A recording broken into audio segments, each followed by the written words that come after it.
तो big bang basically, big bang theory ये माना जाता है कि दो परमाणु या दो इस तरह से कोई आकार है वो आपस में टकराए और उनसे जीवन की उत्पत्ति हुई। तो माना जाता है कि पृथ्वी पहले, हमारी पृथ्वी, हमारा जो ये है तो बहुत गर्म था। गर्म होने के बाद धीरे धीरे धीरे धीरे ठंडा होते होते होते होते और इसमें धीरे धीरे धीरे धीरे जीवन की उत्पत्ति संभव हो गई। इस प्रकार से ये बात करते हैं तारों की। लोग बात करते हैं कि तारे, हाँ कुछ लोग इमेजिनरी फॉर्म में बात करते हैं कि भाई तारे जो है हमारे बाबा, हमारे पूर्वज है। लेकिन हाँ, लेकिन वास्तव में तारे क्या है, स्टार्स क्या है? तारे एक तरह से ग्रह की, एक तरह से ग्रह क्योंकि प्लस धूल या कुछ और मेटल्स इनसे मिलकर के बने हैं। जैसे अभी हम कुछ और ग्रहों की, मंगल की बात करें, मंगल ग्रह लाल मिट्टी से इसलिए उसको लाल ग्रह कहते हैं। Concept of multiverse is parallel universes, ब्रह्मांड ब्रह्मांड ब्रह्मांड, सो दैट इज मल्टीवर्स। यानी कि आप जिसको हम टाइम ट्रेवल से भी कह सकते हैं, टाइम ट्रेवल बेसिकली मल्टीवर्स, यानी एक सेम टाइम में एक ही समय में हम कई सारी जगहों पर मल्टीवर्स, यानी ब्रह्मांड के पहले में दूसरा ब्रह्मांड, इसको समझने के लिए हमें आयाम से समझना पड़ेगा। ठीक है, या वो आगे की मल्टीवर्स से मतलब आपने समझिए मल्टीवर्स यानी एक ही समय में कई सारे ब्रह्मांड में, उसके लिए हमको समझना पड़ेगा टाइम ट्रेवल, समय यात्रा और आयाम। जैसे समय ब्रह्मांड की बड़ी ऊंचाई और एक समय, चौथा आयाम समय, पांचवा आयाम तो इसके आगे। किसी भी पहले की चर्चा करें तो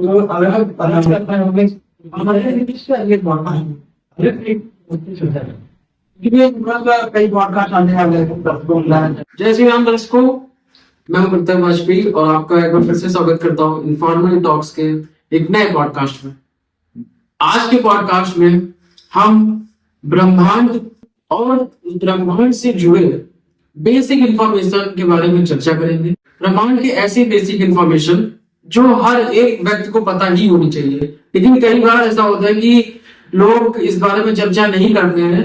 और कई बार ऐसा भी होता है कि खगोल शास्त्रियों द्वारा, साइंटिस्टों द्वारा जो भी रिसर्च करी गई है वो सब इंटरनेट पर उपलब्ध है, लेकिन वो उस भाषा में उपलब्ध नहीं है, इतनी सरल भाषा में उपलब्ध नहीं है कि हर व्यक्ति उसको समझ सके। तो आज इसी विषय पर हम लोग चर्चा करने वाले हैं अपने पॉडकास्ट में। और आज इस विषय पर चर्चा करने के लिए हमारे साथ उपस्थित है अभिषेक भैया। अभिषेक भैया हमारे साथ एज ए इंटेलेक्चुअल पर्सन और एज ए योगा टीचर, और इसके साथ ही भैया ऑर्गेनिक फार्मिंग भी करते हैं। तो सबसे पहले तो हम भैया का स्वागत करते हैं। भैया आपको बहुत बहुत स्वागत है हमारे चैनल में और हमारे पॉडकास्ट में। तो भैया हम शुरू करते हैं। तो मेरा सबसे पहला क्वेश्चन ये है कि यूनिवर्स कैसे बना? जी तो नमस्कार मित्रों। इंटेलेक्चुअल तो बहुत ज्यादा हो गया, मैं कोई इंटेलेक्चुअल नहीं हूँ, मैं एक साधारण सा योग शिक्षक हूँ। और योग शिक्षक के साथ साथ मेरा जो इंटरेस्ट है वो बेसिकली ऑर्गेनिक फार्मिंग उसमें है। और समाज सेवा के क्षेत्र में मैं कुछ थोड़ा बहुत अपना योगदान करना चाहता हूँ और वो धीरे धीरे मैं अपनी यात्रा को आगे बढ़ा रहा हूँ। तो जैसा कि आपका प्रश्न है ब्रह्मांड या यूनिवर्स, ठीक है, यूनिवर्स जो है वो अपने आप में बहुत ही रहस्यमयी शब्द है। यूनिवर्स शब्द की जो उत्पत्ति हुई है वो लैटिन वर्ड यूनिवर्सम इससे हुई थी। लेकिन अगर हम देखें अपने शास्त्रों में या जो हिंदू माइथोलॉजी है हमारी, उसमें अगर हम देखें तो इसको ब्रह्मांड शब्द से हम लोग संबोधित करते हैं। ब्रह्मांड यानी कि पूरा संसार या जो भी है यूनिवर्स। अब ब्रह्मांड की उत्पत्ति कहां से हुई? इसका करोड़ों अरबों साल पहले और खरबों साल पहले ब्रह्मांड ये था, है और रहेगा। तो ब्रह्मांड जो है वो अनंत है, व्यापक है, अनादि है, अविरल है, अविचल है, अजन्मा है। इसको आप कितनी भी जो है उनसे परिभाषित कर सकते हैं। तो ब्रह्मांड को परिभाषित करने के लिए कोई विशेष परिभाषा नहीं है। लेकिन ब्रह्मांड जो है वो अगर हम देखें तो जो खगोल वैज्ञानिक और ये जो सारे लोग हैं ये जो बताते हैं कि ब्रह्मांड किस चीजों से मिलकर के बना है, तो बेसिकली 3 चीजों से मिलकर के बना हुआ है। इसमें जो वो चीजें हैं ऑब्जर्वेबल यूनिवर्स जो जिसको बोल सकते हैं, जो ब्रह्मांड हम अपनी आंखों से देख सकते हैं, जी जी वो ऑब्जर्वेबल जो यूनिवर्स है, जो वो तीन चीजों से मोटा भाग मिलकर के बना हुआ है। उसमें पहली चीज हमारी आती है, वो आती है जो मेटल है या जो ज्ञात पदार्थ है। मैंगनीज की आवर्त सारणी जो साइंस के स्टूडेंट हैं, आपके दर्शक वो जानते होंगे कि तत्व जो है वो एलिमेंट्स, तो उनसे एक भाग उनसे मिलकर के बना है। उसके बाद एक भाग जो है वो डार्क मैटर है, डार्क मैटर, और एक भाग जो है वो डार्क एनर्जी है। और इसी के साथ साथ कहीं ना कहीं एक जो पार्ट है वो है एंटी मैटर का। तो बेसिकली इन चार चीजों से मिलकर के और ये सारी चीजें बनी। इसमें धूल भी है, इसमें आपका गैसेस भी है, इसमें और भी ठोस पदार्थ हैं। इन सब सारी चीजों से मिलकर के ब्रह्मांड जो है वो बना हुआ है। एक चीज और पूछना चाहूंगा कि ब्रह्मांड बोलते हैं ना कि आपने जैसे किसी चीज को नापना हो, जैसे मान लीजिए किसी पहाड़ की दूरी उसको किलोमीटर में बांधना। ब्रह्मांड के आकार के बारे में भी तीन तरह के हम उसको बोल सकते हैं, क्योंकि ब्रह्मांड के को किसी ने आज तक उसके आकार को नहीं नापा है। तो ब्रह्मांड एक लीनियर फॉर्म में भी हो सकता है ये ऐसा लंबा चल रहा हो, एक लीनियर फॉर्म में जाए, ठीक है। उसके बाद एक थ्योरी है कि ये गोल स्फेरिकल गोल भी हो सकता है ब्रह्मांड, या एक हाइपरबोला के आकार का हो सकता है, ठीक है। तो ब्रह्मांड की अधिकारिक थ्योरीज है, ये बेसिकली तीन थ्योरी ज्यादा चले हुए हैं कि ब्रह्मांड इस तरह से ये हो सकता है, बट वास्तव में ये सारे थ्योरीज हैं, क्योंकि ब्रह्मांड को अभी तक कोई नाप दूर से जाकर के उसको हम देख तो पाए नहीं है। तो ये भैया बिग बैंग थ्योरी, हाँ उसके बारे में बताइए। हाँ, अब बिग बैंग तो हम सभी जानते हैं कि अभी रिसेंटली स्विट्जरलैंड में प्रयोगशाला, फ्रांस और यहाँ पर एक उनकी सीमा पर एक प्रयोगशाला स्थापित हुई, और उसमें जाकर के उन लोगों ने, वैज्ञानिकों ने कई सारे प्रयोग किए। तो प्रयोग करने के बाद उन्होंने पार्टिकल जो है उसकी खोज से निकला गॉड पार्टिकल, और उसको उन्होंने जाकर के हिग्स बोसन उसका नाम दिया। तो big bang basically, big bang theory ये माना जाता है कि दो परमाणु या दो इस तरह से कोई आकार है वो आपस में टकराए और उनसे जीवन की उत्पत्ति हुई। तो माना जाता है कि पृथ्वी पहले, हमारी पृथ्वी, हमारा जो ये है तो बहुत गर्म था। गर्म होने के बाद धीरे धीरे ठंडा होते और इसमें धीरे धीरे जीवन की उत्पत्ति संभव हो गई। इस प्रकार से ये हुआ। एक ये भी आता है क्वेश्चन कि जैसे हम लोग एक जगह से दूसरी जगह, मतलब पृथ्वी के ऊपर बात कर रहे हैं, अर्थ पे एक जगह से दूसरी जगह की दूरी को किलोमीटर बनाते हैं। हाँ, जैसे ब्रह्मांड के बीच कुछ दूरी है जो क्या होती है सबके। हाँ, प्रकाश जो है, जो प्रकाश है, जो लाइट है, वो लगभग 3 लाख किलोमीटर 1 सेकंड में वो ट्रेवल करता है, ठीक है। तो जो प्रकाश है, प्रकाश क्योंकि इतनी अधिक दूरी है, उसको किलोमीटर में नापना संभव ही नहीं। तो प्रकाश 1 वर्ष में जितनी दूरी तय करता है उसको 1 लाइट ईयर बोला जाता है। तो प्रकाश ने 1 वर्ष में जितनी दूरी चली एक अर्थ ईयर में, तो एक अर्थ ईयर में उसको 1 लाइट ईयर बोलते हैं, उतनी दूरी के हिसाब से। तो जो कई ऐसे तारे हैं या आकाशगंगाएं हैं या सौरमंडल में ऐसे ग्रह हैं जिनकी दूरी हम लाइट ईयर्स में नापते हैं। तो भैया गैलेक्सी के बारे में कुछ बताइए। गैलेक्सी हमारे तरफ से कई बार बात करते होते हैं, हाँ, कि कई बार बातचीत होती है गैलेक्सी हमारी गैलेक्सी ये है, हमारी गैलेक्सी वो है। तो गैलेक्सी क्या है? गैलेक्सी बेसिकली तारों का, सौरमंडल का, इनका समूह है। एक गैलेक्सी में या एक आकाशगंगा में, जैसे हम जिस आकाशगंगा में रहते हैं उसको मिल्की वे कहते हैं जी। इसके बाद हमारे नजदीक में जो आकाशगंगा है वो एंड्रोमेडा है, एंड्रोमेडा। इसी तरह से कई आकाशगंगाएं इस पूरे ब्रह्मांड में अनेकों करोड़ों की संख्या में जो है आकाशगंगाएं इस ब्रह्मांड में विचरण करते हैं, उसकी कोई गिनती नहीं। एक अनुमान लगाते हैं वैज्ञानिक कि इतनी होगी, लेकिन जब ब्रह्मांड की अभी तक आप ब्रह्मांड की दूरी को ही नहीं नाप पाए हैं, तो फिर आप उसमें कैसे प्रेडिक्ट कर सकते हैं कि कितनी आकाशगंगा होंगी? अनुमान लगाते हैं कि इतना होगा। तो आकाशगंगा में बेसिकली तारे हैं, ग्रह हैं, धूमकेतु हैं, उनका पिंड है और वैक्यूम है। तो इस प्रकार से वो एक पूरी आकाशगंगा का निर्माण होता है। तो आकाशगंगा है बनती रहती है, बिगड़ती रहती है, तारे बनते हैं, बिगड़ते हैं, ठीक है, यानी नष्ट होते रहते हैं और फिर से नए तारे का निर्माण होता है, फिर से तारा जो है दो तारे आपस में टकराते हैं और वहां पर एक ब्लैक होल का निर्माण हो जाता है। तो इस तरह से ये बनते हैं और बिगड़ते हैं, बनते हैं, बिगड़ते रहते हैं। तो इसी तरह से ब्रह्मांड जो है वो निरंतर गतिमान है। भैया अभी जैसा आपने बताया कि गैलेक्सीज के बारे में, तो हम्म। अप्रॉक्स कितनी गैलेक्सीज हैं जो मेजर की गई है साइंटिस्टों द्वारा या फिर एस्ट्रोफिजिशियंस द्वारा? बिलियंस में, बिलियंस में। बिलियंस में, बिलियंस में। भैया अब आप हमारी गैलेक्सी में मिल्की वे है, इसके बारे में थोड़ा सा बताइए कि इसका नाम मिल्की वे क्यों पड़ा? हाँ, तो हमारी जो आकाशगंगा है वो सर्पिल आकार की है, सर्पिल आकार। कुछ आकाशगंगा होती है गोल होती है, कुछ सर्पिल आकार की है। तो जो हमारी आकाशगंगा मिल्की वे है, क्योंकि वो दूध जैसी लगती है और एक लगता है कि जैसे मिल्की वे, मिल्की वे, ठीक है, तो दूध के आकार की सफेद है, इसलिए उसका नाम हम वैज्ञानिकों ने मिल्की वे रखा। तो आकाशगंगा में बेसिकली मैंने जैसे बताया कि ग्रह है, सौरमंडल है, उसका अपना सिस्टम होता है। एक ही आकाशगंगा में कई सारे सौरमंडल हो सकते हैं, ठीक है।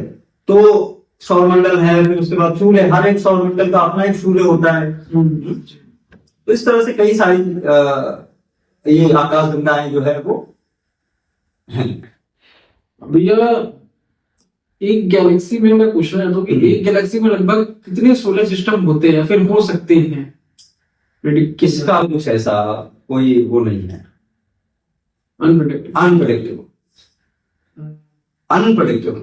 अभी देखिए क्योंकि बनते रहते, बिगड़ते रहते। देखो जो भी चीजें हैं, हम जो चीज देख पा रहे हैं, यानी जो भी तारा हम देखते हैं आसमान में, आकाश में खुली आंखों से जो भी तारा देखते हैं, उस तारे का प्रकाश चल करके वहां से हमारी आंखों तक आता है और उसके बाद हम उस तारे को देख पाते हैं। यानी कि जो प्रकाश उस तारे से सैकड़ों हजारों वर्षों पहले वहां से चला होगा, उसको इतने लाइट की दूरी तय करने में यहां तक आया, संभव है कि तब तक वो तारा ही नष्ट हो गया हो। जी यानी केवल हम वो प्रकाश देख पा रहे हैं। जी जी बिल्कुल बिल्कुल। यानी कि हम जो हबल टेलीस्कोप है, जो टेलीस्कोप या फिर जो एक जेम्स वेब टेलीस्कोप जो है, नासा और अमेरिका की जो एजेंसी है नासा और कनाडा की जो एजेंसी है सीएसए और यूरोपियन स्पेस एजेंसी है ईएसए, इन दोनों ने मिलकर के उसको एक जेम्स वेब टेलीस्कोप का निर्माण किया, तो वो भी है।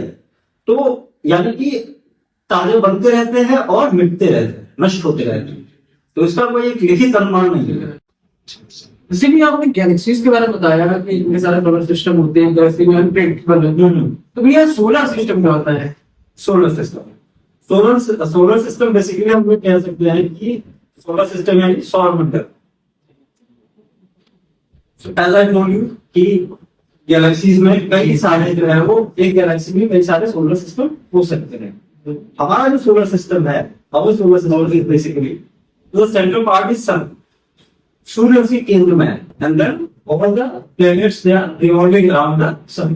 वो सारे के सारे सूर्य के चारों ओर वो चलने वाले थे।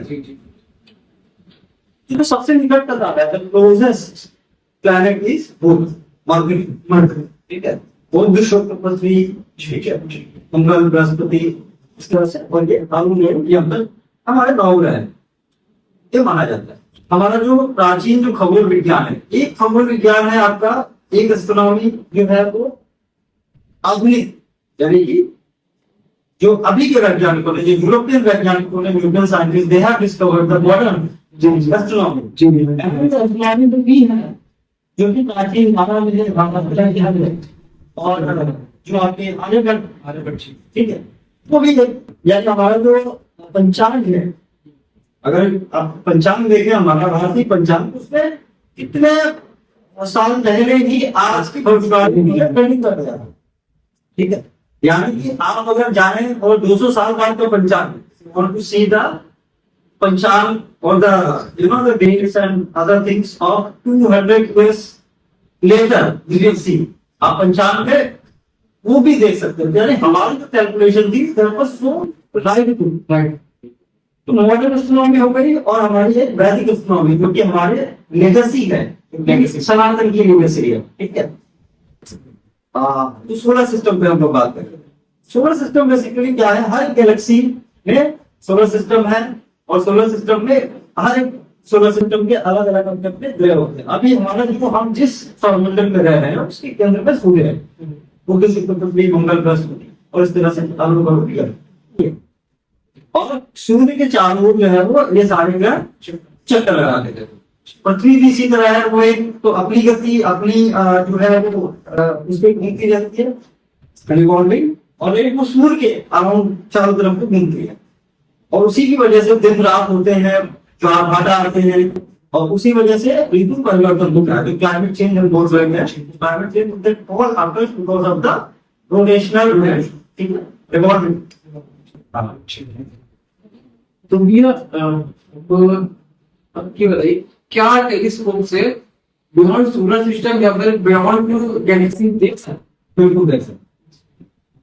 टेलीस्कोप होता है इसलिए, टेलीस्कोप में अब जैसे जेम्स वेब टेलीस्कोप या हबल टेलीस्कोप की मैंने बात करी है, साधारण टेलीस्कोप से नहीं, लेकिन हाँ जो शक्तिशाली टेलीस्कोप है जिनमें देखते लेंसेज बहुत ज्यादा, तो टेलीस्कोप तो वेरी पावरफुल लेंसेज, तो आप उनके थ्रू गैलेक्सी के बियॉन्ड यानी यूनिवर्स ऑब्वियसली।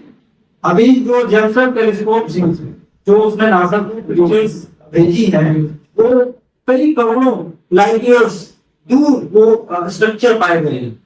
अगर गूगल पे करेंगे तो पता चलेगा वो स्ट्रक्चर्स कई लाइट ईयर दूर है। तो जैसा कि मैंने पहले बताया कि वहां से जो प्रकाश चलता है वो ट्रैवल करके आता है, और वो ट्रैवल करके जब वो उस लेंस पर पड़ता है, यानी हमारी आंख की तरह वो लेंस है, तो वहां पर वो उस इमेज को प्रोड्यूस करता है, और वही इमेज जो है वो आती है। तो टेलीस्कोप से निश्चित रूप से we can see beyond the galaxies, you can see still a lot of has to be discovered in the universe as the same is in the ocean। जैसा कि अभी तक समुद्र में हम लोग 5% about the ocean, rest 95 is still unknown। इसी तरह हमारा जो यूनिवर्स है, अब बहुत थोड़ा कुछ वैज्ञानिक उसके बारे में now they have started because of the science, ठीक है। आइंस्टीन ने द्रव्यमान ऊर्जा समीकरण दिया, E बराबर mc स्क्वायर, E बराबर mc, सापेक्षता का सिद्धांत, थ्योरी ऑफ रिलेटिविटी। और उसके बाद से धीरे धीरे ये चीजें और निकल करके सामने आई। फिर स्टीफन हॉकिंग ने अपनी थ्योरी दी ब्लैक होल वगैरह के बाद, जो अब धीरे धीरे, और इसके बारे में हमारे गणितज्ञ रामानुजन, उन्होंने बहुत पहले वो सारे फॉर्मूला थे जिनकी वजह से आज इन सारी चीजों को करना संभव हो पाया है। वो सारे हमारे गणितज्ञ रामानुजन ने बहुत पहले से वो सूत्रों को लिख दिया था।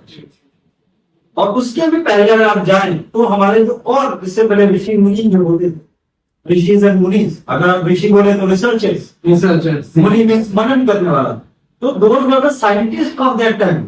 वो केवल जंगल में बैठ करके साधारण रूप से तपस्या नहीं करते थे, तो वहां पर साइंस, अब अभी आप देखें महर्षि अगस्त्य, महर्षि अगस्त्य बिकॉज साइंटिस्ट वैज्ञानिक थे, उन्होंने तो अगर आप देखें तो ये सारी चीजें वहीं से निकल करके आ गई। तो हम जो कल्पना करते हैं, कल्पना भी आज मनुष्य तभी करता है जब कुछ चीजें उसके बेस में होती हैं, यानी कल्पना भी आप तभी कर सकते हैं। और जो चीजें पहले के समय में आज से 200-300 साल पहले जो लोगों को कल्पना लगता था, हकीकत में रियलिटी में we can see who has thought 200 years ago that we will be talking on mobile phone, Yes.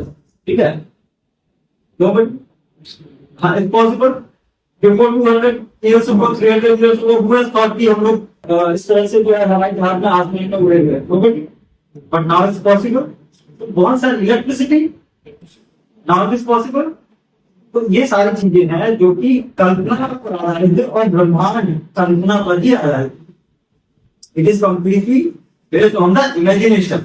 Stephen Hawking ने जो थ्योरी दी that was based on imagination, उनकी अपनी इमेजिनेशन थी, और उन्होंने उस इमेजिनेशन के बेस पे उन्होंने प्रेडिक्ट किया चीजों को। And now we can see now the things are coming one by one। Even to see वो जो लेबोरेटरी है that there you can see the dancing numbers, जी डांसिंग डांसिंग नटराज जो लेबोरेटरी है जहां पर हिग्स बोसॉन की उन्होंने खोज करी है। तो दे आर आल्सो एक्सेप्टिंग कि ब्रह्मांड या जो यूनिवर्स है that is the cosmic dance of sigma. I think that is Europe CERN laboratory yes some या मैं जानना चाहता हूँ कि हम लोग बात करते हैं ना कि स्पेस राइट। हमारे दर्शकों को बताइए स्पेस स्पेस बोलते हैं कि अंतरिक्ष हाँ। वो क्या मतलब ब्रह्मांड में स्पेस क्या है? See space is a part of universe. ब्रह्मांड का ब्रह्मांड एक ट्रिनिटी है, एक तरह से उसको ट्रिनिटी बोल सकते हैं। गैस से बना हुआ है, धूप से बना हुआ है और बाकी सारे मेटल से बना हुआ है। सारे चीजें से मिलकर के ब्रह्मांड की रचना हुई। आकार के बारे में अनिश्चितता है, तो कुछ चीजें हमको ज्ञात है। आते हैं स्पेस पर, तो पृथ्वी के बाहर जैसे जिस ग्रह पर हम planet we are residing that is earth. So जब हम अर्थ के वायुमंडल से बाहर जाते हैं, ठीक है, ओजोन मंडल, आयन मंडल, इस तरह से जो हम जो बियॉन्ड यानी गुरुत्वाकर्षण के बाहर जब चलते हैं that is called space. Space अंतरिक्ष, that is space. There is no oxygen, there is no gravity. वहां पर कोई ग्रेविटी काम नहीं करती है बिकॉज क्योंकि वहां पर घर्षण नहीं है। There is no friction because there is no air.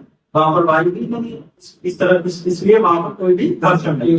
जब घर्षण नहीं है तो जिस गति से आप किसी भी वस्तु को पृथ्वी के गुरुत्वाकर्षण के क्षेत्र से बाहर भेज देते हैं तो वह वस्तु उसी गति से वो ट्रेवल करती है स्पेस में। यानी स्पेस का मतलब जो पृथ्वी के बाहर जो सारा कुछ है दैट इज द स्पेस। भैया एक क्वेश्चन मेरा एक दिमाग में होता है कि जैसा कि चंद्रयान गया उससे जब मून पर से क्लिक करी फोटो हाँ पृथ्वी की जी, क्या मैं क्वेश्चन करता हूँ अंतरिक्ष से पृथ्वी एकदम गोल दिखती है, अर्थ एकदम गोल दिखती है जैसे कि हम लोग ग्लोब में देखते हैं हाँ। या फिर इमेजिनरी क्या नहीं है वो चक्कर सी ध्रुवों पर चलती है। और चंद्रमा से पृथ्वी जो चंद्रमा इज बेसिकली सैटेलाइट है, सैटेलाइट ऑफ इसका अर्थ that is revolving around the earth moon and there is no air in the moon. चंद्रमा पर कोई भी वायुमंडल नहीं है। इसी कारण से अगर आप वहां पर कोई भी एक तरह से आप कर सकते हैं कि अगर आपने कोई चले यानी आपने वहां पर तुमको किया तो जो भी आपके पैर के निशान फुटप्रिंट्स हैं that will be remain the same for the ages because there is no air. जब वायु भी नहीं है वहां पर तो उसको नष्ट करने के लिए कोई है ही नहीं, तो वो 1000 ईयर्स तो वो ऐसे ही बना है। भैया एक क्वेश्चन आ रहा है थोड़ा सा सस्पेंस वाला है कि बोलते ना कि सब अधिकतर सब लोग जानना चाहते हैं लेकिन लोगों के पास ऐसा व्यक्ति होता नहीं है जो उन्हें बता सके साधारण भाषा में कि पृथ्वी के अंदर भी जितना भी बोलते ना कि जितना भी पानी है ठीक है वो कैसे स्टेबल है और अर्थ गोल है तो जो भी देश यानी कि जो भी कंट्री सबसे नीचे है उन देशों पर क्या कुछ इम्पैक्ट पड़ता है जब अर्थ में कुछ मूवमेंट होती है? जैसे कि कई बार ऐसा होता है कि कोई भी एस्ट्रोनॉट आगे का चला जाता है या फिर ऐसे कोई भी चीज क्या उनमें इम्पैक्ट पड़ता है? देखो जो पृथ्वी है वो कहां पर है? अंतरिक्ष में। यानी कि वो सब पार्ट ऑफ स्मॉल, अगर हम बोले कि रेगिस्तान में रेत का कण, ठीक है, उस तरह से पृथ्वी हमारे इस ब्रह्मांड का एक हिस्सा है। पृथ्वी जो है how is it stable? It is stable because of the gravity, गुरुत्वाकर्षण। ठीक है, पृथ्वी कहीं ऐसा नहीं है कि वो अब आप सोचो 1000 टन्स मेट्रिक टन्स उतना भार है पृथ्वी का, और वो पृथ्वी ऐसे ही घूम रही है, सूर्य के चारों चक्कर भी लगा रही है। इस वजह से लगा रहे क्योंकि हमारा जो सौरमंडल है वो सारे के सारे जो ग्रह हैं सौरमंडल के वो आपस में गुरुत्वाकर्षण बल से बंधे हैं और वही उनकी गति के लिए वो जो है वो उत्तरदायी है। ठीक है, आप पृथ्वी में पानी वहां नीचे देखा कि पृथ्वी में पानी किस तरह से, क्योंकि पृथ्वी गोल है तो पानी उठा कैसे, ये तो और बिकॉज ऑफ द ग्रेविटी। सी, अगर हम किसी भी चीज को इस तरह से उठा करके ले जाए तो कहाँ जाती है? नीचे की तरफ। नीचे की तरफ means the earth attracts that towards its centre, वो अपने सेंटर की तरफ यानी अपने केंद्र की तरफ। ये that is the concept of the gravity. Gravity का सिद्धांत यही है कि पृथ्वी हर एक वस्तु को अपने केंद्र की ओर आकर्षित करती है।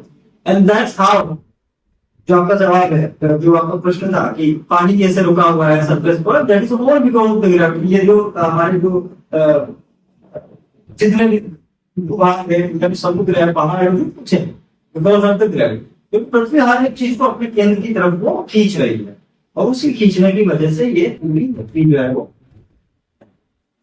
तो ये मेरा क्वेश्चन था कि जब कोई भी ऐसा एस्ट्रॉयड या फिर कोई भी ऐसी गतिविधि होती है तो क्या सबसे नीचे जो देश है पृथ्वी के बोलते हैं तो मूवमेंट होता है? कोई नीचे देश नहीं है, कोई भी देश नीचे नहीं है।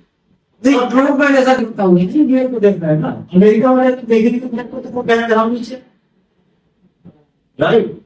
कोई भी देश नीचे नहीं है, ना कोई देश इधर है उधर है। पृथ्वी चक्कर लगाती रहती है। सूर्य के सामने जो है वहां पर अभी दिन है और सूर्य के सामने जो पार्ट नहीं है ना वहां पर अभी रात है। तो सूर्य यहाँ नहीं है क्योंकि पृथ्वी जो चक्कर लगा रही है सूर्य का और अपनी धुरी पर भी चक्कर लगा रही है, इस वजह से।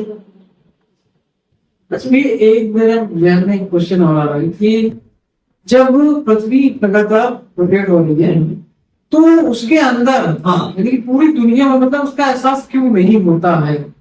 हाँ, हम लोग स्टेबल बने रहते हैं, सारी चीजें एकदम प्रॉपर चलती रहती है, तो ऐसा क्या कारण है? क्योंकि पृथ्वी बहुत धीमी गति से घूम रही है। इस तरह से नहीं है कि बहुत स्पिन कर रही है, बहुत तेजी से स्पिन नहीं कर रही है। 24 घंटे में एक बार वो अपनी दूरी पर घूमती है। तो पृथ्वी बहुत धीरे से घूम रहा है और भार इसका पृथ्वी का इतना ज्यादा है कि हमें इसकी जड़त्व तो बेसिकली ये मोमेंट ऑफ इनर्शिया, जड़त्व की वजह से, जड़त्व की वजह से ये चीजें हमको और बहुत धीरे घूम रही है पृथ्वी। और ऐसा नहीं कि हम लगातार ऐसे से घुमा रहे हैं, क्योंकि साथ साथ ये चक्कर भी काट रही है और साथ के साथ अपनी कील पर भी घूम रही है। इस वजह से वो हमको उस चीज का उतना अनुभव नहीं हो पाता और भी पृथ्वी घूम रही है। या मतलब मुश्किल है क्या चंद्रमा पर जीवन संभव है? फिलहाल तो नहीं, अभी तक नहीं है और आगे भी भविष्य में संभावना नहीं के बराबर है। क्योंकि जीवन के लायक अनुकूल स्थितियां जब तक किसी ग्रह का निर्माण नहीं होती है, अनलेस यू क्रिएट लाइफ, जो कि इस तरह से परिस्थितियां हमारे लिए हवा होगा, पानी होगी, जब तक आप उन परिस्थितियों का निर्माण नहीं कर देते, unless you develop those basic infrastructure, then it's impossible. It's not possible because the basic thing is for life is air, water and food. जब पानी नहीं है, then there is no water, there is no wind, there is no crop, there is no oxygen, there is no air, there is no crop. तो जब crop भी नहीं है यानी फसल नहीं, तो आप जाकर के वहां खाओगे क्या और क्या खाओगे, क्या पियोगे? क्योंकि मनुष्य, I am not talking about aliens, may be aliens किसी अन्य स्पीशीज ने ऐसी क्षमताओं को डेवलप कर लिया है, may be they can survive without oxygen, they can survive without food, they can survive without water, but as a human being we need water, we need air, we need food, we need clothes. तो हम लोग के लिए, मनुष्य के लिए अभी शायद लेने वो संभव नहीं है। ये जैसे आपने बात की एलियंस, हाँ एलियंस हम लोग बहुत सुनते हैं। क्या बोलते इसको, एक फिल्म आई थी, कोई फिल्म हुआ, हाँ उसमें एलियंस दिखाया गया था और कई बार ऐसे सोल और सारी चीजें देखा करते हैं। एलियंस क्या है? एलियंस क्या है? एलियंस बेसिकली, एलियंस का मतलब हम अगर उसको शुद्ध हिंदी में बोले तो परग्रही प्राणी, परग्रही प्राणी। तो हम केवल अपनी पृथ्वी के बारे में अभी तक हम जानते हैं, जब पृथ्वी से इतना दूर कुछ ग्रहों तक मनुष्य की आज पहुंच हो पाई है और उनके बारे में जानता है। लेकिन what about the other solar system of the galaxies and other galaxies as well? उनके बारे में, जिनके बारे में हमें पता नहीं, we don't know about other galaxies, what is happening there, what kind of features are living there, what kind of civilization is there. So and NASA has sent उन्होंने अपना एक याद भेजा हुआ है गर्लफ्रेंड दिस थिंग। तो बड़े दिन में उन्होंने इसीलिए भेजा ताकि वो जाने और डिस्कवर करे कि अगर उन्होंने उनसे एक संदेश के साथ में भेजा हुआ है, तो अगर वो संदेश कोई सुनता है, they can respond, they can react, the whatever you send those messages to the NASA itself, so that they can know, जान सके कि कहीं पर और भी जीवन है, अगर कहीं और परवरिश पानी संभावना है कि हो सकता है, क्योंकि हमें नहीं पता है, इसका मतलब हो नहीं सकता, क्योंकि ब्रह्मांड में अपने शुरू में ही बताया कि ब्रह्मांड है वो असीम संभावनाओं से युक्त है।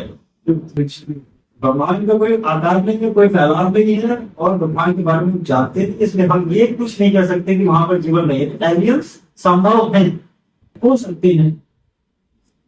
बोलते हैं एलियंस जो होते हैं वो उनका ही ज्ञान होता है, जैसे हम लोगों के लिए वाणी हो गया उसके लिए, वैसे उनका यूएफओ कुछ होता है। तो यूएफओ इमेजिनरी है, हाँ, या फिर वो बेसिकली एक व्हीकल है, व्हीकल है जिसके थ्रू वो ट्रेवल करते हैं, और वो ट्रेवल करते हैं उसके थ्रू। तो वो हमारे लिए जैसे हवाई जहाज है, हवाई जहाज के क्या है कि जो है एक निश्चित ईंधन लगता है।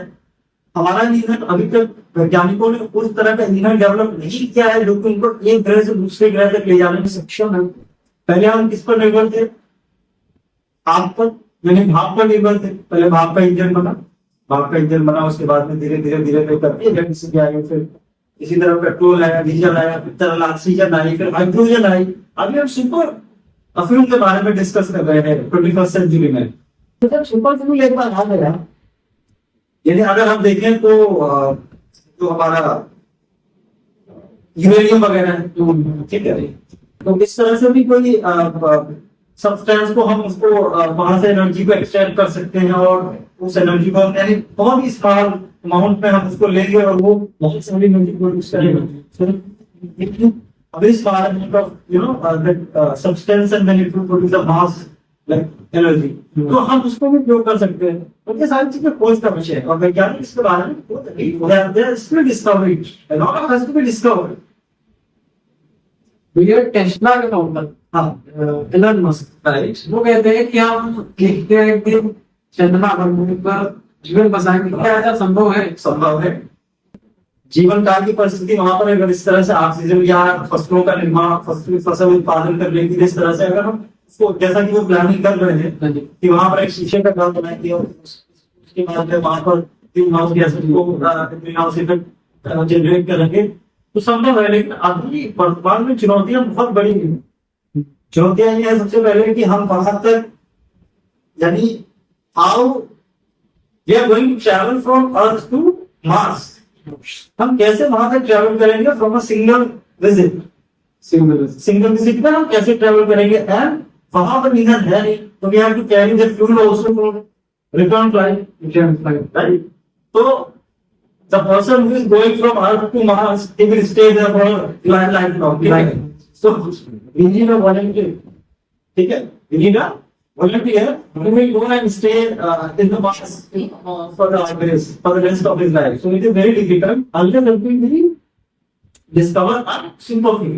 जब तक superfuel नहीं आता है, it is like अभी कल्पना है, but nothing, as I told you, the science is based on the imagination. Science is, everything is in the science is imagination. Because once you imagine, you start, to find a path to achieve it.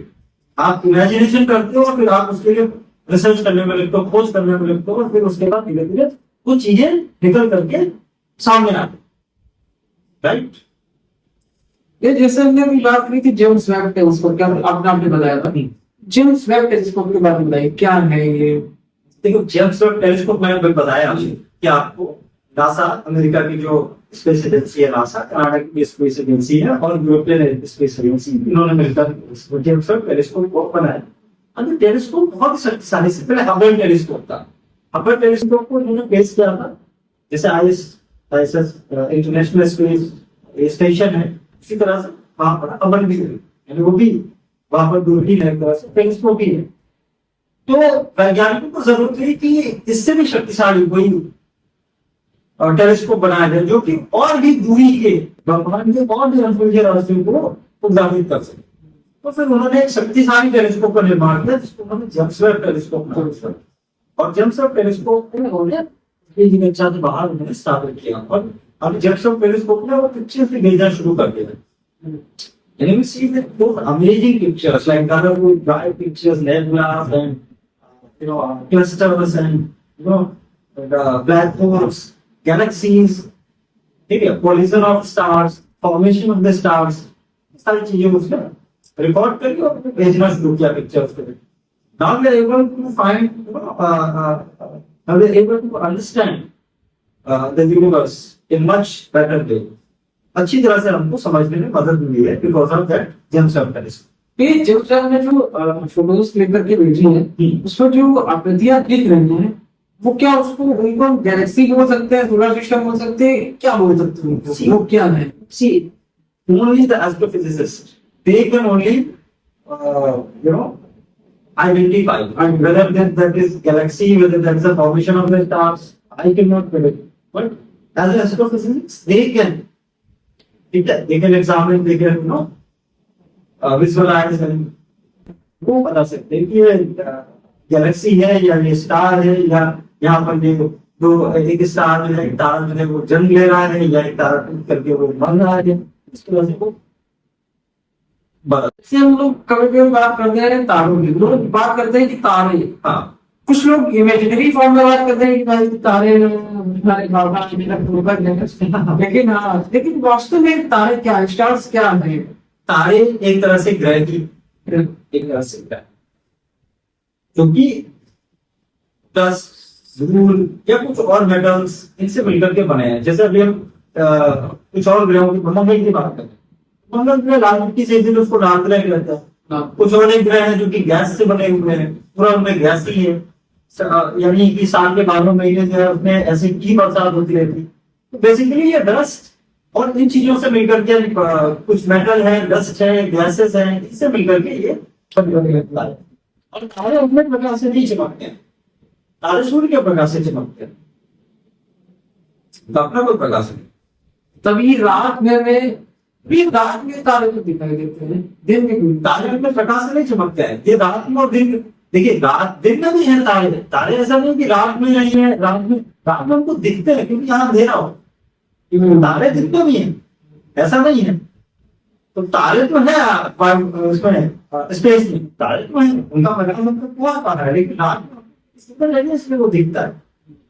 और रात में जहां पर सूर्य उगता है solar system में, वहां से वो जो है प्रकाश है, लेकिन सूर्य अपने आप में एक ऊर्जा का स्रोत है, ऊर्जा का स्रोत। That is a source of energy itself, and 24/7 it's producing the energy, it's producing the light. The sun never stops. सूर्य कभी रुकता नहीं है, वो हमेशा 24 आवर्स जो है वो एनर्जी को जनरेट कर रहा है बिकॉज ऑफ द नाभिकीय संलयन और नाभिकीय विघटन। तो सूर्य की ऊर्जा बन रही है, यानी नाभिकीय संलयन भी हो रहा है, नाभिकीय विघटन भी हो रहा है। हाइड्रोजन और हीलियम, दो हाइड्रोजन मिलकर हीलियम बना रहे, हीलियम टूट रही है, फिर हाइड्रोजन बनते, इस तरह से नाभिकीय विघटन और नाभिकीय संलयन एक कंटिन्यू चलता रहेगा और इसके कारण से उसमें एनर्जी जनरेट होती रहती है। सूर्य की ऊर्जा का स्रोत यही है। सूर्य को निरंतर ऊर्जा मतलब जो है वो प्रकाश और गर्मी को पैदा नहीं कर रहा है। तो अभी कुछ समय पहले इसमें आया था कि चीन ने, चाइना ने अपना खुद का सूर्य बना लिया। ऐसा क्या अफवाह है? वो कृत्रिम सूर्य है, कृत्रिम सूर्य यानी आर्टिफिशियल सन। आर्टिफिशियल सन यानी आप उतनी एनर्जी जनरेट करो, यानी सूर्य जितनी ऊर्जा, सूर्य जितना प्रकाश, जितना सूर्य प्रकाश कर रहा है उतना आप उसको जनरेट कर दो, तो आप कृत्रिम सूर्य का निर्माण कर लिया आपने।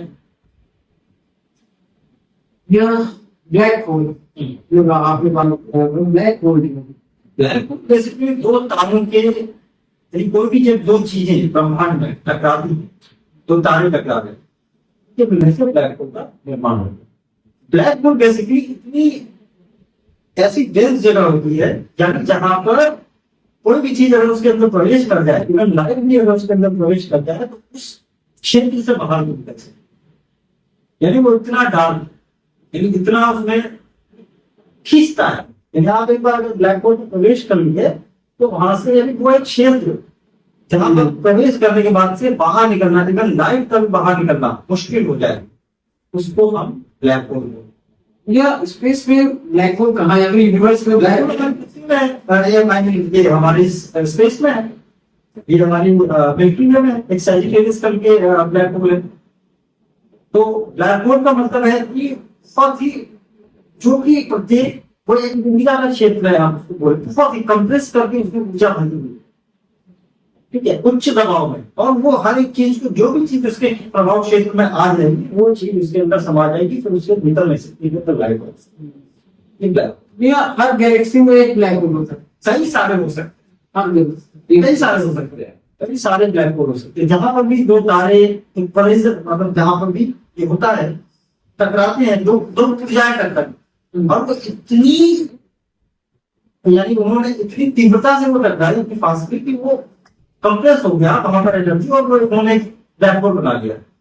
यानी वो एक एनर्जी फील्ड, हम ब्लैक होल के सिंपल शब्दों में समझे, एनर्जी फील्ड, ऊर्जा क्षेत्र, जिसके अंदर कोई भी वस्तु, ठीक है, कोई भी चीज, कोई भी तारा, कुछ भी ब्रह्मांड में कोई भी वस्तु उसके अंदर चली जाए तो वो बाहर निकलना उसके लिए संभव नहीं है, उसको बोलते हैं ब्लैक होल। एक साधारण शब्दों में हम उसको समझ सकते हैं। अभी मैं कुछ एक मिस्टीरियस क्वेश्चन आपसे पूछने जा रहा हूँ, सस्पेंस होगा, कि जैसा अभी आपने बाइजर का जिक्र किया था, बाइजर, उसमें कार्ल सैगन ने कुछ लिखा हुआ था, जो वो हिंदू संस्कृति के बारे में था, हिंदू सनातन संस्कृति के बारे में। उसी से रिलेटेड मेरा क्वेश्चन है, क्या सनातन संस्कृति और साइंस और न्यूमरल्स से रिलेटेड तथ्यों का संबंध है हमारी संस्कृति से? यानी कि जो सनातन की जो संस्कृति है, संस्कृति के हिसाब से अगर पंचांग का भी जिक्र हुआ, उस हिसाब से जो बातें कही गई हैं वो वास्तविकता में साइंटिस्ट और कॉस्मोलॉजर भी मानते हैं, तो क्या ये सब चीजों का संबंध है साइंस के तथ्यों का और हमारी संस्कृति के जो भी हमारी बातें कही गई हैं पुराणों में, सबका संबंध है? क्या चीजें एग्जिस्ट करती है एज जैसा कि इसमें लिखा हुआ है, मतलब वेदों पुराणों में हमारे ग्रंथों में, क्या ये सब चीजों का संबंध है? वेद अगर हम बोले हैं तो, जैसे कि मैंने बताया, एक छोटी सी बात में एक छोटा सा उदाहरण दिया था पंचांग का। पंचांग बहुत सारी ऐसी चीजें हैं, बहुत सारे ऐसे खोज हैं जो कि हमारे ऋषियों ने, मुनियों ने बहुत वर्षों पहले, शताब्दियों पहले उसको कर करते, और यानी कि वो चीजें पहले से थी। ऐसा नहीं कि ब्रह्मांड आ रहा है, केपलर ने सबसे पहले लगता है कि नौ ग्रहों की खोज कर ली, नौ ग्रह का सिद्धांत, उससे पहले नहीं। जब दिल्ली में जंतर मंतर कब का पुराना है, तो इसका मतलब हमारे फोटो वैज्ञानिक थे, तो मैंने बताया बारह थे, अलग थे, ठीक है। तो ये कॉन्सेप्ट बहुत, और सनातन, जहां तक सनातन का प्रश्न है, सनातन का मतलब वो सभ्यता जो कि अनादिकाल से चली आ रही, तो यानी कि ये चीजें तो थी, ये तो थी, और उसके बाद धीरे धीरे एक पीढ़ी से दूसरी पीढ़ी, दूसरी पीढ़ी से तीसरी पीढ़ी, धीरे धीरे ये चीजें बढ़ती गई। भारत देश दुर्भाग्य से बहुत वर्षों तक गुलाम रहा, गुलाम होने के कारण भारत के, और ये विद्या जो थी ये धीरे धीरे लुप्त होती गई। वो पांडुलिपियां, पहले को कंप्यूटर प्रॉपर वगैरह तो होती नहीं, यानी भोज पत्रों पर लिख करके, और वो ज्ञान आगे से एक पीढ़ी से दूसरी पीढ़ी को दिया जाता था, या श्रुति के आधार पर, यानी कि गुरु जो थे वो अपने डिसाइपल्स को क्या करते थे, कंठस्थ करो, याद करो, और याद करने के बाद वो ज्ञान जो है वो उनको अपने शिष्य को, फिर शिष्य अपने शिष्य को, इस तरह से वो एक पीढ़ी से दूसरी पीढ़ी, या माता अपने पिता को, माता अपने पुत्र को, और फिर इस तरह से एक पीढ़ी से दूसरी पीढ़ी में ज्ञान चलता रहेगा। तो धीरे धीरे विलुप्त हो गया। क्योंकि हमें वो चीज याद नहीं है, तो इसका मतलब ये नहीं है कि वो चीजें एग्जिस्टेंस में नहीं, एग्जिस्टेंस में थी। आज आप देखें, खोजें इतिहास में प्राचीन शिलालेख मिलते हैं धीरे धीरे, जैसे जैसे अभी तिब्बत में एक वहां पर एक गुफा खोजी गई है, जहां पर बौद्ध जो एक मठ है, वहां पर बहुत सारी पुस्तकें, पांडुलिपियां जो है प्राचीन समय से हजारों वर्ष पुरानी जो है पांडुलिपियां वो पाई गई। अब उनका ट्रांसलेशन के लिए कोशिश की जा रही है। तो ये सनातन से संबंध है ही। ये ऐसा नहीं है कि नया निकल करके आ गया और 100-200 साल पहले इन सारी चीजों की खोज हो गई है। ये सब चीजें तो थी, धीरे धीरे ये चीजें आगे बढ़ी क्योंकि हमें इसका ज्ञान नहीं है, क्योंकि हमारे पास हमको इस चीज का ज्ञान मिला नहीं। हमें ये ज्ञान मिला पश्चिम से। जो पश्चिम से ज्ञान मिला तो हमने समझ लिया कि ये पश्चिम से ही है, लेकिन ऐसा नहीं है कि हमारे यहाँ। और सनातन जैसा ग्वालियर में भी जो संदेश कोट किया गया है वो भी, यदि आप देखें अगर, तो ब्रह्मांड की जो भाषा है, यदि नासा उसमें भी स्वीकार किया है कि तो जो सबसे जो साइंटिफिक लैंग्वेज है संस्कृत, और संस्कृत ही एक वो भाषा है जिसके द्वारा जो है वो हम परंपरा प्राणियों से संपर्क स्थापित कर सकते हैं। तो लेकिन हम, क्योंकि हमें वो चीज के बारे में जानकारी नहीं है, इसलिए हम सोचते हैं कि वो चीज एक्सिस्टेंसी है। सनातन और जो हमारा खगोल विज्ञान है इसको बहुत पुराना संबंध है। ये कहते हैं कि जर्मनी में संस्कृत की पढ़ाई के लिए यूनिवर्सिटीज ने उसको लागू किया है। Even they are studying the Vedas, the mantras of Vedas, because उसमें जो वेदों में भी मंत्र है, that is a part of, उसको हम बोल सकते हैं कि थ्योरम अपने आप में, यानी वो अपने आप में सूत्र है किसी भी चीज को परिभाषित करने के लिए, to define anything, that is a part of, उसको समराइज करने के लिए, that's a sutra itself. So they are trying to decode those sutras, which are written in Vedas, Purans. So now the discovery is going on in this, but as an Indian we are committed. ये कह रहे हैं कि Germany में वेदों का research है, वेद पढ़ाया जाता है। Yes, yes. You can Google it. आप उसको Google करके देखिए। तो ये कहते हैं कि कोरिया का जो अभी भी कोरिया के जो राजा है वो क्या मतलब कि राम भगवान के नाम से अपना एक तरीके से मतलब कि अपना जो टाइटल होल्ड करते हैं वो राम भगवान के नाम से, रामा के नाम से। राम के नाम से। They hold the title Rama. ये आपका पूछना चाहूंगा, व्हाट इज मल्टीवर्स? मल्टीवर्स। सो हम जिस यूनिवर्स में हैं, अब इसके पहले समझने के लिए मैं इसको बहुत संक्षेप में बताऊंगा। इसके ऊपर पूरा 30 मिनट का 45 मिनट का इसको हम डिस्कस करेंगे, लेकिन मैं मल्टीवर्स के बारे में थोड़ा सा बताता हूँ। Universe, one universe. Now the concept of multiverse is parallel universes. ब्रह्मांड, सो दैट इज मल्टीवर्स, यानी कि आप इसको हम टाइम ट्रेवल से भी ऐड सकते हैं। टाइम ट्रेवल बेसिकली मल्टीवर्स, यानी एक सेम टाइम में एक ही समय में हम कई सारी जगहों पर उपस्थित हैं। मल्टीवर्स यानी ब्रह्मांड के पहले एक दूसरा ब्रह्मांड, उसको समझने के लिए हमें आयाम समझना पड़ेगा। ठीक है, क्या वो आगे की समझिए मल्टीवर्स यानी समय में कई सारे ब्रह्मांडों में उपस्थित है, और उसके लिए हमको समझना पड़ेगा टाइम ट्रेवल, समय यात्रा और आयाम। जैसे समय चौथा आयाम, लंबाई चौड़ाई ऊंचाई, और एक समय चौथा आयाम समय, पांचवा आयाम फिर इससे आगे। तो किसी दिन पहले भी इसमें चर्चा करें, वो अलग से अपने आप में हमारे सीरीज के अगले पॉडकास्ट में अलग से उस पर चर्चा करें, क्योंकि एक में कई पॉडकास्ट आने वाले हैं, दर्शकों को मिलाना चाहेंगे निश्चित रूप से। ये लास्ट क्वेश्चन है मेरा, क्या कॉस्मोलॉजर और साइंटिस्ट सनातन धर्म की स्पिरिचुअलिटी और स्ट्रेंथ को मानते हैं? मानना स्वीकार किया। देखिए स्पिरिचुअलिटी, आध्यात्मिकता, यदि हम किसी चीज को मानते हैं, या तो believers of something, that is called spirituality. यदि हम मानते हैं ईश्वर होता है, we have never seen the God, भगवान को कभी देखा नहीं, but we believe that there is a God, and we believe that there is a God who has created this world. वैज्ञानिक भी मानने लगे इन चीजों को। कुछ तो शक्ति है जो पूरे ब्रह्मांड को, यानी संसार को, यानी मनुष्य को, आप देखिए इतना जटिल सब मशीन है, सब कुछ संभव है, लेकिन एक मनुष्य के शरीर का निर्माण करना असंभव है। कोई तो शक्ति है जो कि इस संसार को चला रही है, which is governing the entire universe, governing the प्रकृति, governing the पुरुष। तो आपने वैज्ञानिक को धीरे धीरे मानना शुरू किया। जब से ये हमारा गॉड पार्टिकल और ये कहीं ना कहीं जिसको बोल सकते हैं that is guardian of Rudra. सदगुरु को अगर आप देखें तो सदगुरु ने इसके बारे में बहुत विस्तार से समझाया है कि that is this Srishti, this universe is guardian of Rudra.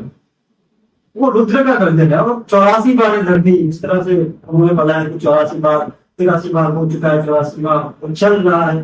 तो इस तरह से उन्होंने अलग से एक पूरा कॉन्सेप्ट को डेवलप किया। तो आधुनिक वैज्ञानिकों ने मानना शुरू किया है धीरे धीरे धीरे धीरे खोजने के बाद। लेकिन विज्ञान और आध्यात्म दोनों एक दूसरे के पहलू हैं। विज्ञान और आध्यात्म, विज्ञान अपने आप में पूरा नहीं, आध्यात्म विज्ञान का आधार ही आध्यात्म है। विज्ञान का आधार आध्यात्म है, आध्यात्म के ऊपर विज्ञान लिखा हो। तो अगर हम केवल विज्ञान को लेकर के चलेंगे तो वो संभव नहीं। जैसे आध्यात्म के साथ में विज्ञान, स्पिरिचुअलिटी एंड साइंस को कहता है। तो यार नासा ने अभी एक वीडियो शेयर किया था, उसमें ओम की आवाज आई, उसका क्या कॉन्सेप्ट था? कौन सा वीडियो? इस तरह का देखिए, Om basically Om that is language of universe itself. बहुत क्लियर समझिए, ओम जो है वो शब्द जो है वो 3 शब्दों से मिलकर बनता है, आकार, विकार और मकार। आ और म। अगर आप बाकी शब्दों को देखें, उनके 3 शब्द जो ऐसे हैं, आकार, विकार और मकार, जो कि बिना किसी, जिनको अनहद नाम बोलते हैं, बिना किसी तारण के ये हो जाते हैं। जीव होता नहीं,